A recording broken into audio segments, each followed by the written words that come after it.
startup တီထောင်သူတရားဝင်အနေနဲ့အလွန်များတာနဲ့တကယ်ထိရောက်တာကလုံးဝမတူဘူးဆိုတာကိုအလုံးသိကြမှာပါဆိုတော့ဒီတစ်ခါမှာတော့ founder တိုင်းအထောက်ကိုပိုင် operating system တခုလို့ဖြစ်နေတဲ့ Stephen Covey ရဲ့နာမည်ကြီးအလေးအချစ်9ချက်ကို system ထဲမှာဘယ်လို install လုပ်ပြီး upgrade လုပ်သွားမလဲဆိုတာကိုတစ်ချက်ကြည့်လိုက်ကြရအောင်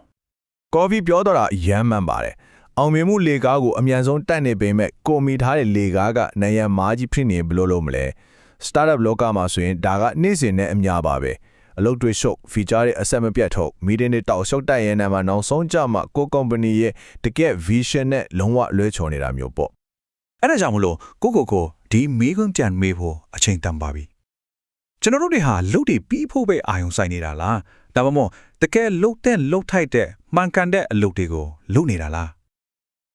ဒီ activity trap လို့ခေါ်တဲ့အလုပ်ရှုပ်ချင်းထောင်ချောက်ထဲကနေဘလို့ယုံထွက်ကြမလဲ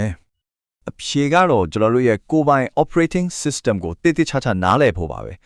founder တိုင်းမှာကိုယ်ပိုင် OS တခုရှိပါတယ်ဒါပေမဲ့ကျွန်တော်များများကကိုယ်တိုင်တော့တတိမထားမိပဲ bugs တွေ outdated code တွေအပြည့်နဲ့ OS တခုကို run နေတတ်ကြတယ်ပြဿနာကဒီမှာစတာပါကျွန်တော်တို့အများစုက personality ethics လို့ခေါ်တဲ့အပေါ်ယံ OS ကိုတုံးနေကြတယ်ဆိုလိုတာကအပေါ်ယံ social image ဒီ quick fix technique တွေနဲ့ bug တွေကိုအရေးပေါ် patch လုပ်တယ်လို့မျိုးပဲတကယ်တမ်းလိုအပ်နေတာက character ethics လို့ခေါ်တဲ့တည်ငြိမ်တဲ့ခေါ်ခံတွေကွာရိုးသားမှုတရားမျှတမှုလိုမျိုးအခြေခံမူတွေနဲ့အတိပြန်ရေးထားတဲ့ OS တခုပေါ့ဒါမှရေရှည်မှာ crash မဖြစ်မဲ့ system တခုကိုရမှာပါအဲ့ OS ကို upgrade လုပ်တဲ့နေရာမှာအရေးကြီးဆုံးက inside out ချင်းကပ်မှုပါပဲဆိုလိုတာကအများကြီးမှာအောင်မြင်မှုတွေမရခင်ကိုအတွင်းပိုင်းမှာအရင်ဆုံးအောင်မြင်ရမယ်ကိုအရင်နိုင်ရမယ်ပေါ့ကိုရဲ့ကိုအရင်မပြင်ပေးတဲ့တခြားသူတွေကိုဥဆောင်ဖို့ဆိုတာမဖြစ်နိုင်ပါဘူးကောင်းပြီအဲ့ဒီကိုပြန်ရေးတဲ့ပထမအဆင့်ကတော့ private victory လို့ခေါ်တဲ့ကိုပိုင်အောင်မြင်မှုကိုတိဆောက်တာပါပဲဒါက founder ချောက်ကိုသူများပေါ်မိခိုနေရတဲ့အဆင့်ကနေကိုချီတော့ပေါ်ကိုရန်နိုင်တဲ့လွတ်လပ်တဲ့အဆင့်ကိုပို့ဆောင်ပေးမယ်အလေးကျင့်သုံးကိုမထည့်ပါတယ်ပထမဆုံးက be proactive ပါကိုကအခြေအနေရဲ့တားကောင်မဟုတ်ဘူးကို program ကိုကိုယ်တိုင်ရေးတဲ့ programmer ဆိုတာကိုလက်ခံလိုက်တာပါဒုတိယတစ်ခုက begin with the end in mind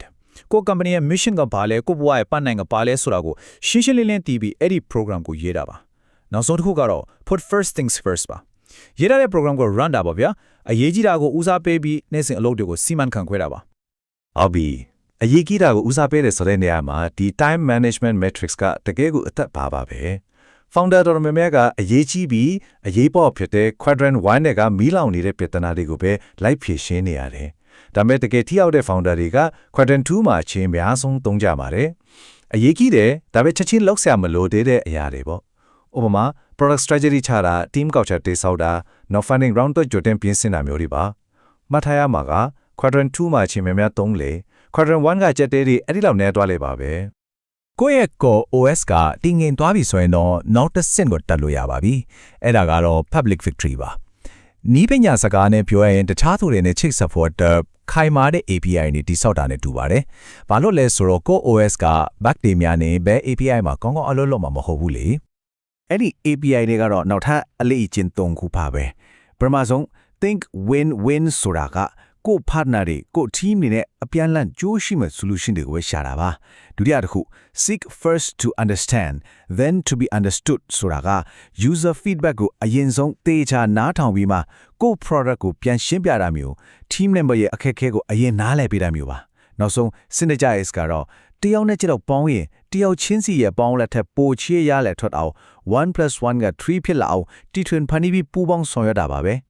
ဒီ API တွေအလုံးကောင်းကောင်းအလုပ်လုပ်ဖို့အတွက်အောက်ခံ network protocol တစ်ခုလိုပါတယ်။အဲ့ဒါကတော့ abundance mentalities လို့ခေါ်တဲ့ပေါ်ကျွဲဝဲတဲ့လို့ခံယူတဲ့စိတ်ပါပဲ။ startup လောကဆိုတာတယောက်နိုင်ရင်တယောက်ရှုံးရမယ့် zero sum game မဟုတ်ဘူး။လူတိုင်းအတွက်အခွင့်အလမ်းတွေအများကြီးရှိတယ်ဆိုတဲ့ယုံကြည်မှုမျိုးပါ။ဒီစိတ်ရှိမှဒါအတိမဖြူမှုတွေ credit တွေဆုံးဖြတ်ခွင့်တွေကို team နဲ့မျှပဲနိုင်ပြီးတကယ် synergy ကိုတည်ဆောက်နိုင်မှာပါ။ Okay အောင်မြင်တဲ့ OS တခုတည်ဆောက်ပြီး API နဲ့လည်းကောင်းကောင်း run နေပြီဆိုရင်အရေးကြီးဆုံးနောက်ဆုံးလေးကျင့်တစ်ခုကြံပါသေးတယ်အဲ့ဒါကတော့ habit 7 sharpen the saw ပါ flag ကိုထည့်အောင်တိုက်တာပေါ့ဒါက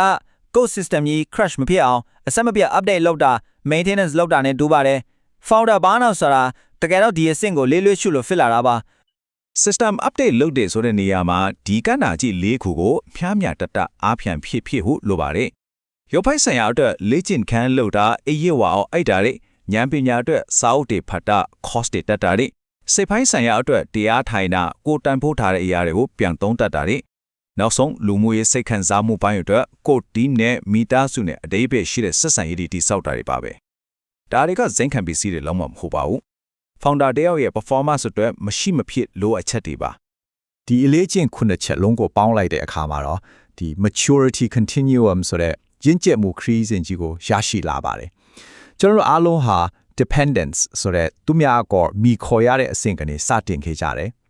အလေးချင်း1နဲ့3ကနေတစ်ဆင့်ကိုပါလာရက်တည်နိုင်တဲ့ independence ကိုရောက်လာတယ်ပြီးတော့အလေးချင်း4 5 6ကနေတစ်ဆင့်အချင်းချင်းပေါင်းဆက်ပြီးပိုကြီးမားတဲ့အောင်မြင်မှုတွေဖန်တီးနိုင်တဲ့ interdependence ဆိုတဲ့အပြန်အလှန်မိခေါ်မှုအဆင့်ကိုတက်လှမ်းသွားတာပါဒါဟာ founder တယောက်ရဲ့တကယ်ရင့်ကျက်မှုခရီးစဉ်အစစ်ပါပဲနောက်ဆုံးအနေနဲ့ပြောချင်တာကတော့ဒီအလေးချင်းခုနှစ်ချက်ကကိုပိုင် productivity tool တွေတတ်တတ်မဟုတ်ပါဘူးဒါဟာခန္ဓာရည်ရှိပြီးထိရောက်တဲ့အခြေခံမူတွေကိုဗဟိုပြုတဲ့ company တစ်ခုလုံးကိုတည်ဆောက်မဲ့အခြေခံအကြောင်း source ကိုတည်ပါပဲ founder တယောက်ရဲ့ OS က company တစ်ခုလုံးရဲ့ OS ဖြစ်လာတာပါ ဒါကြောင့်ဒီအပိုင်းကိုမပက်ခင်စဉ်းစားစရာတစ်ခုပေးခဲ့ချင်ပါတယ်အခု run နေတဲ့ကိုယ့်ရဲ့ OS ကရောကိုကုမ္ပဏီရဲ့ cache ကိုရောဘယ်လိုကိုမျိုးနဲ့တိစောက်ထားပါသလဲဟိုနာဒီနာ patch တွေနဲ့ပြည့်နေတဲ့ buggy code တစ်ခုလားဒါမှမဟုတ်ခိုင်မာတဲ့အခြေခံမူလေးပေါ်မှာတိစောက်ထားတဲ့ stable release တစ်ခုလား